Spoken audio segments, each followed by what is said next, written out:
Bem-vindos a mais um Deep Dive.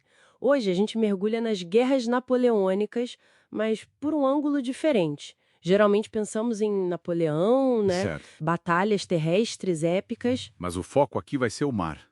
A importância, talvez decisiva mesmo, do poder naval nesse período todo, de 1803 a 1815. É um ponto fascinante, porque temos a Grã-Bretanha, uma ilha, dependente do mar para tudo, e do outro lado a França napoleônica, mestre da guerra em terra. Um choque de titãs, né? Mar versus continente. Perfeito.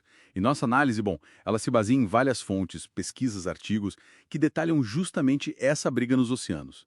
As táticas, as batalhas-chave, a tecnologia da época, o impacto econômico. Certo. E a nossa missão aqui é tentar desvendar como esse controle dos mares, principalmente pela Grã-Bretanha, não foi só um detalhe, mas sim um fator que moldou e muito o resultado final. Uma dinâmica que, aliás, reverbera até hoje. Sem dúvida. Então vamos lá. Como é que a Grã-Bretanha encarava essa guerra no mar? Era só questão de ter mais navios e pronto? Olha, longe disso. Para a Grã-Bretanha, o controle naval era sobrevivência pura. Defender a própria ilha, claro, proteger o comércio global, que era a base da sua economia, e projetar poder nas colônias. E como eles faziam isso na prática? A Marinha Real tinha meio que uma doutrina dupla. Primeiro, o bloqueio naval constante dos portos inimigos.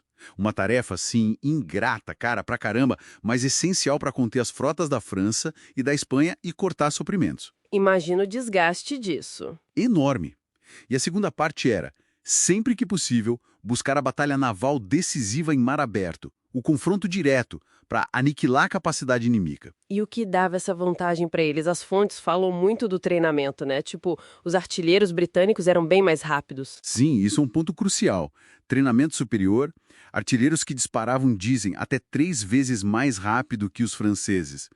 Mas não era só isso, era parte de um sistema. Um sistema? Como assim? Eles tinham acesso a uma reserva gigantesca de marinheiros experientes, vindos da Marinha Mercante. E, fundamental, fizeram inovações logísticas importantíssimas. Logística. Tipo o quê? A mais famosa talvez seja a quase erradicação do escorbuto, com suco de limão e outros cítricos. Isso permitia que as frotas ficassem meses no mar, bloqueando, treinando, sem a tripulação ficar doente. Ah, entendi. Isso fazia uma diferença brutal, imagino. Total. Criou o que algumas fontes chamam de ciclo virtuoso. Melhor logística significava mais tempo no mar, que significava mais treino, que levava a um melhor desempenho em batalha, que por si vez sustentava a estratégia de bloqueio.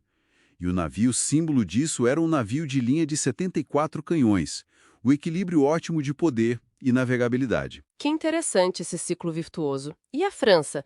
Como é que ela respondia a essa máquina naval britânica? Especialmente com Napoleão tão focado na guerra terrestre? Bom, para a França a situação era quase o oposto. Era um ciclo vicioso.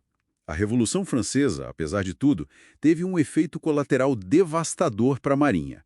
A perda de muitos oficiais experientes da antiga nobreza. E era difícil repor essa gente, né? Muito difícil. E para piorar, os bloqueios britânicos mantinham as tripulações francesas em grande parte presas nos portos. Isso impedia que ganhassem a experiência prática essencial no mar. Quer dizer, mesmo que tivessem navios bons. Algumas fontes até dizem que os projetos franceses eram inovadores. Sim, alguns projetos eram realmente muito bons, talvez até superiores em certos aspectos. Mas o que adianta ter um bom navio se falta o pessoal treinado, a logística eficiente e, principalmente, a experiência operacional no mar? Faz sentido. Napoleão era um gênio militar em terra, mas ele era realista. Ele sabia que desafiar a Grã-Bretanha no mar seria uma tarefa, hércúlea e demorada. Por isso ele meio que mudou o foco. Para onde? Para a guerra econômica, o famoso sistema continental. Foi a forma que ele encontrou para tentar sufocar a Grã-Bretanha indiretamente, já que não conseguia derrotá-la diretamente no mar. Entendi. Isso nos leva, então, para as grandes batalhas navais que definiram essa era. Podemos começar pelo Nilo, 1798? Qual foi o impacto real daquilo? O Nilo foi um golpe estratégico tremendo. Nelson, com uma audácia incrível, atacou de surpresa a frota francesa que estava ancorada, meio desprevenida, na baía de Abu Qir, no Egito. E o resultado? Vitória britânica esmagadora. Isso isolou completamente o exército que Napoleão tinha levado para o Egito. Basicamente, destruiu os planos dele de expansão para o Oriente e, no fim das contas, forçou ele a voltar para a França. Mostrou de forma clara como o poder naval podia decidir o destino de campanhas em terra firme. Impactante mesmo. E aí chegamos ao confronto talvez mais famoso de todos, Trafalgar, 1805. Aquela tática do Nelson de cruzar o T, o que era isso exatamente? Cruzar o T, na prática, significava velejar com a sua linha de navios de forma perpendicular à linha inimiga, passando na frente ou atrás deles, E por que isso era vantajoso? o que permitia que os navios britânicos disparassem suas salvas de artilharia completas, com todos os canhões de um lado contra a proa ou a popa dos navios franco-espanhóis. E nessas partes, os navios inimigos eram mais vulneráveis e tinham pouquíssimos canhões para revidar. Uma aposta arriscada, mas que deu certo. Muito arriscada, mas incrivelmente eficaz contra a frota combinada. Foi uma vitória esmagadora para a Grã-Bretanha. Acabou de vez com qualquer ameaça séria de invasão da ilha por Napoleão. Uma vitória que custou a vida do próprio Nelson, né? Sim, ele morreu no auge da vitória. Mas Trafalgar garantiu a supremacia naval britânica não só pelo resto da guerra, mas na prática por quase um século. Abriu caminho para a chamada Pax Britânica. Mas é importante frisar, né? Essa supremacia não veio só dessas duas grandes batalhas. De forma alguma, foi construída dia após dia, com a pressão incessante dos bloqueios, com vitórias menores, com o desgaste constante da capacidade e do moral naval inimigo. Foi uma construção gradual dessa superioridade moral britânica no mar. Essa pressão constante nos leva direto para outra dimensão dessa guerra, a econômica. O sistema continental do Napoleão versus o bloqueio britânico. Como foi essa disputa? Foi uma disputa crucial. O sistema continental de Napoleão, que basicamente proibia os países europeus de comerciarem com a Grã-Bretanha, ele fracassou em grande parte. E por que fracassou? Principalmente porque a França não tinha poder naval para impor esse bloqueio de forma eficaz. O contrabando rolava solto por toda a Europa. E pior, a tentativa de forçar países a aderirem, como Portugal e, crucialmente, a Rússia, gerou um ressentimento enorme. E isso teve consequências maiores? Enormes. Foi um dos fatores-chave que levaram Napoleão à desastrosa decisão de invadir a Rússia em 1812, um erro que iniciou seu fim. E o contrabloqueio britânico?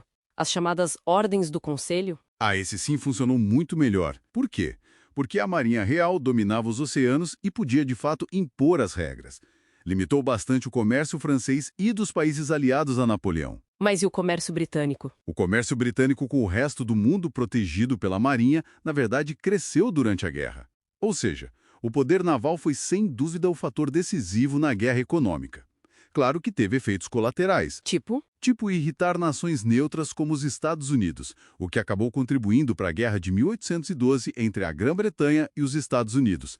Mas, no geral, foi uma ferramenta econômica poderosa para os britânicos. Falamos muito de treino, logística, estratégia, mas e a tecnologia? Tinha ali alguma bala de prata tecnológica que decidiu as coisas no mar? Olha, na verdade, não foi uma era de revolução tecnológica naval disruptiva.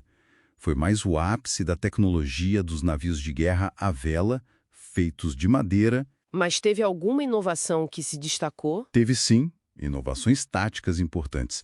Talvez a mais notável seja a carronada britânica. Era um tipo de canhão de cano curto, mas de calibre grosso. Disparava balas pesadas a curta distância. E qual o efeito disso? Devastador a curta distância. Estraçalhava os cascos de madeira, criava uma chuva de estilhaços mortais dentro do navio inimigo. Era uma arma brutal em combates próximos, como em Trafalgar. O próprio Napoleão chegou a lamentar que a França não tivesse um equivalente tão eficaz. Então, o ponto-chave não foi um salto tecnológico, mas sim a excelência em como eles usavam a tecnologia que existia, a operação. Exatamente. O domínio britânico veio dessa combinação superior de treinamento, de logística, de doutrina naval e de liderança. Foi a excelência operacional, usando as ferramentas da época, que fez a diferença. Os fatores humanos e organizacionais foram, naquele contexto, mais decisivos que a tecnologia pura e simples. Fascinante. Então, para a gente amarrar tudo, enquanto Napoleão estava lá redesenhando o mapa da Europa em terra, foi o poder naval britânico que funcionou como um escudo essencial. Permitiu que a Grã-Bretanha sobrevivesse, financiasse as coalizões contra Napoleão, apoiasse aliados e, no fim, foi um fator crucial para a queda do império dele. Perfeitamente resumido. O controle dos mares foi essa chave silenciosa, mas fundamental. As guerras napoleônicas são um exemplo clássico dessa interdependência crítica entre o poder terrestre e o poder marítimo, e mostram como o domínio naval pode ter consequências geopolíticas e econômicas que duram gerações. E isso nos deixa com uma provocação final para o nosso ouvinte pensar, né? Se naquela época a supremacia naval britânica dependeu tanto da organização, do treino, da logística, talvez até mais do que de um super avanço tecnológico, que paralelos a gente pode traçar com as rivalidades estratégicas de hoje em dia? É uma ótima questão. No mundo que hoje é tão obcecado pela última tecnologia militar, pelo próximo caça, pelo míssil mais rápido, até que ponto os fatores humanos, organizacionais, logísticos, a capacidade real de operar, manter e sustentar as forças armadas, ainda são ou talvez sempre foram o verdadeiro diferencial? Fica aí a reflexão.